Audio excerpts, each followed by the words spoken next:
Baiklah, assalamualaikum warahmatullahi wabarakatuh. Di sini saya akan menjelaskan mengenai logam transisi golongan 2B. Untuk pengertian logam transisi sudah dijelaskan di video sebelumnya. Golongan transisi ini terdiri dari 3 unsur. Pertama itu ada Zn, zinc, Cd, kadmium, dan Hg atau biasa kita kenal raksa, memiliki konfigurasi elektron masing-masing, di mana Zn dia punya konfigurasi elektron argon 3d10-4s2, kemudian Cd konfigurasi elektronnya kripton 4d10-5s2, xenon raksa itu punyai konfigurasi elektron xenon 4f14 5d10-6s2. Nah, kita masuk ke kelimpahan unsur dari golongan 2B ini di alam, di mana Zn ini tidak diperoleh di alam itu secara bebas, namun dia itu melainkan dalam bentuk terikat, misalnya dalam mineral yang mengandung seng di alam bebas, contohnya itu kalamin, franklinit, smithsonite, dan lain sebagainya. Nah, terus seng ini di kerak bumi itu ada sekitar 0,007%, di mana seng ini menjadikan seng ini sebagai unsur ke-24 paling melimpah di kerak bumi.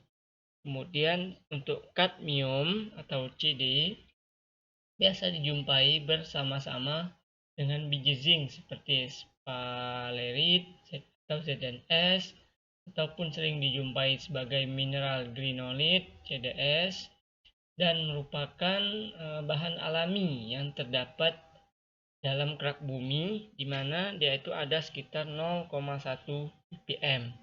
Kemudian raksa merupakan unsur yang menempati urutan ke-67 di antara elemen lainnya pada kerak bumi, di mana dia ada sekitar 0,08 ppm yang biasa ditemukan dalam bentuk unsur merkuri atau HgO, atau merkuri monovalen Hg+, dan bivalen Hg2+. Kemudian sifat fisika dan kimia. Untuk sifat fisika itu lebih cenderung ke sifatnya, yaitu berupa wujudnya, fasanya, energi ionisasi, dan elektronegativitas. Untuk sifat kimianya lebih ke kelarutan dan reaksi yang dapat terjadi. Untuk Zn dia itu berwarna abu-abu muda kebiruan, padat, elektronegativitasnya 1,65, energi ionisasi yang pertama yaitu 906,4. Kemudian untuk sifat kimianya, Zn ini tidak dapat ditarik oleh magnet atau diamagnetik, sebab semua elektronnya itu telah berpasangan dengan struktur kristal heksagonal. Kemudian seng itu mudah terkorosi pada udara yang lembab, dan kelarutan logam seng dalam udara itu dipengaruhi oleh suhu dan pH. Pada pH yang cenderung netral, logam itu cenderung tidak larut. Kemudian untuk Cd, kadmium, dia warna putih perak, fasanya padat, elektronegativitasnya 1,7, dan energi ionisasi yang pertama 8,99 kali 99. Kemudian mempunyai sifat kimia, yaitu dia sifatnya itu hampir sama seperti zinc, kecuali dia itu cenderung membentuk senyawa kompleks. Kadmium ini sangat beracun meskipun dalam konsentrasi dia yang rendah. Kemudian Cd ini tidak larut dalam basa, namun dia larut dalam H2SO4 dan HCl encer. Kemudian dia juga mempunyai sifat ketahanan korosi yang tinggi. Yang terakhir itu si raksa, dia punya warna putih keperakan, dia berfasa cair, kemudian elektronegativitasnya 1,9, dan energi ionisasinya itu 1,007,1 kJ per mol untuk yang pertama. Kemudian untuk sifat kimianya, dia memiliki daya hantar listrik yang tinggi, bersifat diamagnetik, kemudian larut dalam cairan polar maupun non-polar, dan merupakan logam yang paling mudah menguap jika dibandingkan dengan logam lainnya. Karena penguapan dan toksisitasnya yang tinggi, air raksa itu harus disimpan dalam kemasan yang tertutup dan pengawasan dalam ruang yang cukup pertukaran udara. Kemudian untuk bilox atau bagus reaksinya, di mana bilox dari Zn itu Zn2+, Cd itu Cd2+, Hg atau raksa itu punya dua bilox yaitu Hg+ dan Hg2+, di mana Zn ini punya contoh senyawanya itu zinc klorida atau ZnCl2, yang dimana senyawa ini bersifat molekuler bukan ionik karena dia tuh punya titik leleh yang rendah dan sangat mudah menyublim. Kemudian zinc oksida atau ZnO itu bersifat amfoterik dan membentuk zinkat dengan basa, di mana senyawa ini dibuat melalui oksida zinc panas di udara. Kemudian CD, contohnya itu kadmium sulfida CDS, yang merupakan suatu senyawa yang tidak larut dalam air dan sering dijumpai sebagai mineral grinolit. Terus contoh lainnya yaitu kadmium oksida CdO. Dia memiliki beberapa warna dari kuning kehijauan sampai coklat hingga mendekati hitam, tergantung pada kondisi suhu pemanasan. Warna tersebut timbul akibat dari beberapa jenis terputusnya kisi kristal.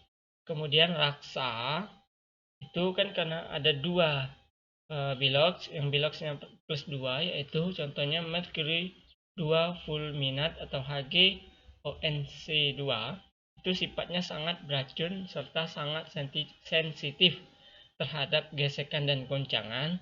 Kemudian contoh yang Hg+, contohnya itu merkuri oksida HgOH2 yang merupakan basa lemah. Ini merkuri hidroksida ini kayaknya biloxnya itu +2 bukan +1. Kemudian pembuatan, di mana zinc ini dihasilkan melalui proses penyulingan elektrolisis, yaitu gabungan proses reduksi dan penyulingan, di mana ZnO ini dilarutkan dalam H2SO4 dengan reaksi ZnO ditambah 2H+ ditambah SO4 2- menghasilkan Zn2 ditambah dengan SO 42- dan H2O.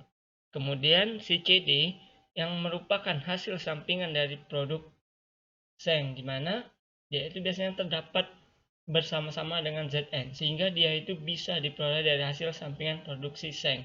Karena titik didihnya yang leleh, kadmium dapat dipisahkan dari Zn melalui penyulingan.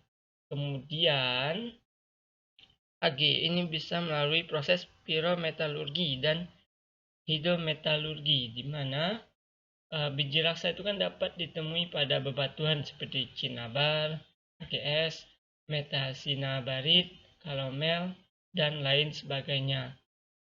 Di mana kalau seperti pembuatan cinnabar ini kan AgS ini dipanggang dia sehingga menghasilkan oksidanya yang terdekomposisi pada suhu 500 derajat Celcius sehingga air raksa itu akan menguap.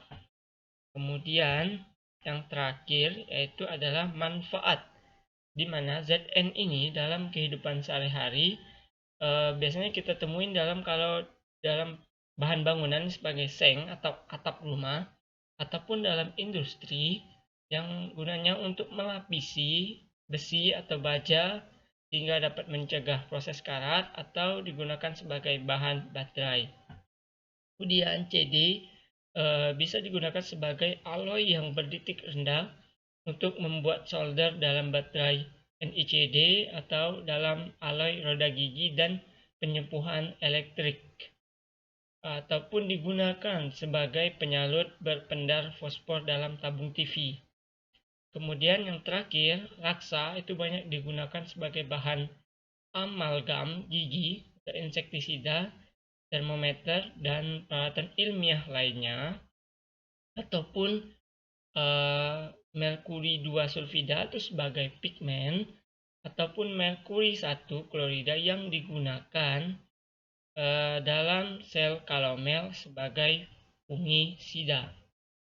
Demikianlah pemaparan dari saya. Apabila ada salah kata, saya mohon maaf. Pada Allah saya mohon ampun. Wabillahi taufiq wal hidayah. Wassalamualaikum warahmatullahi wabarakatuh.